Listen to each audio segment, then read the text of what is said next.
Cap sur la Picardie ce mercredi 5 mars pour la traditionnelle rentrée du Grand National du Trot Paris Turf sur l'hippodrome d'Amiens et sa piste bien spécifique. C'est un anneau en sable de Mouan et Puzzolane sur une distance de 1140 mètres, corde à droite.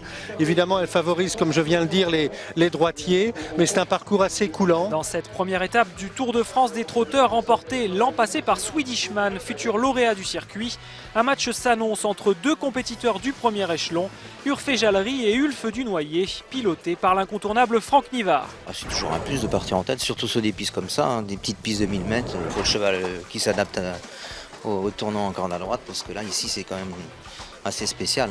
Surtout le dernier tournant, il est très spécial à prendre. Il faut des chevaux maniables, braves, qui démarrent bien. Après, si on peut aller devant, c'est encore mieux. Et les deux favoris ne tardent pas à se mettre en évidence. Ulf Dunoyer s'empare du commandement, immédiatement relayé par Urfé Jallery. Mais à 1000 mètres du but, le partenaire de Franck Nivard part à la faute et laisse sa rivale s'échapper. La bataille fait rage dans la ligne droite et au terme d'un bel effort final, Vicomte Bouffarco résiste à Reine-Hélène et Hugo Deniol pour s'emparer du maillot jaune. Oui, on a eu un super parcours. Ça s'est passé comme dans un rêve. On n'a pas eu à faire d'efforts, on a eu les bons dos. Et quand il est comme ça, il a une bonne pointe. C'est de bon augure pour la suite du GNT ? Oui, bon, c'est un cheval qui se prête à faire le circuit. Il démarre très bien, il est pratique, il va à droite, il va à gauche. Oui, ça peut. Il faut voir comment il est placé au gain.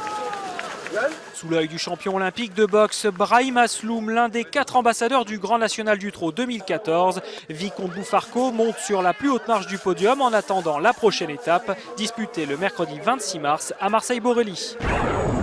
Malchanceux dans l'étape du jour, Franck Nivard se rattrape en clôture de réunion au sulky de Belle-Pierre-J dans l'une des 3 épreuves comptant pour le tout nouvel Open des régions. La protégée de Thierry Duval d'Estaing est imitée par Athéna Dehé chez les 4 ans et Viva de Néré dans la génération des 5 ans.